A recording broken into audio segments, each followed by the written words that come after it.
Yun po ay magtatanim tayo ng tanlad, no? Ito po ay napaka-healthy rin po ng halamang ito, no? Pampabango at pampalasa sa mga lutuin. So ito po yung ating gagamiting lupa, no? Pinaggamitan ko na po itong lupang ito. Ngayon ay gagamitin naman po natin sa pagtatanim ng tanlad.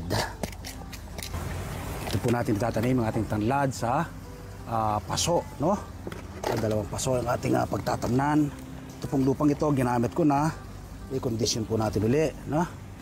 Yan, maglagay po tayo ng unang pataba, vermicas. Yan. Tapos simimix po natin ngayon itong ating lupa. So ito po, ano lang po, ibabaon lang po ito. Baon nyo lang pong ganyan, tapos isiksik niyang ganito. Magkakaroon uusbong po ng uusbong sa ilalim yan. Yan. Yan. Itong isa naman ay ito sa kabila. Ito natin tatanim. Sa gitna niya po itanim. Baka sa ganon, pag gumusbong ay usbong siya ng usbong. Yan. Tapos dadagdagan pa natin ng konting lupa para masiksik, no? Mamasama sana po yung lupa na aking ginamit. Sa ganoon ay mabilis pong hindi may stress yung halaman. Mas mabilis po siyang bumawi. Yan. So meron po tayong dalawang tanlad. Pagkatanim ay didilig-diligan lang po ng ganito, no?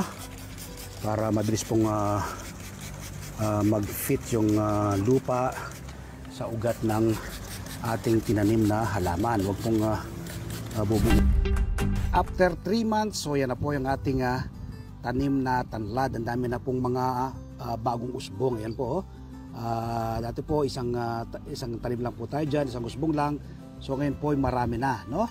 Napaka dali pong alagaan. Kapag itinanim mo, alos hindi mo siya inalagaan. Titingnan nyo lang po kapag kulang sa tubig, ay didilig-diligan nyo lang po yung tanglads. Ngayon po ay harvest ako ng aking mga tanim na lemongrass. Sa pag-harvest naman po ito, lalaputin nyo lang po siya, no? Kagaya po ito, lalaputin po natin dyan. Yan. Yan, kita nyo po, kasama po yung mismong ugat niya.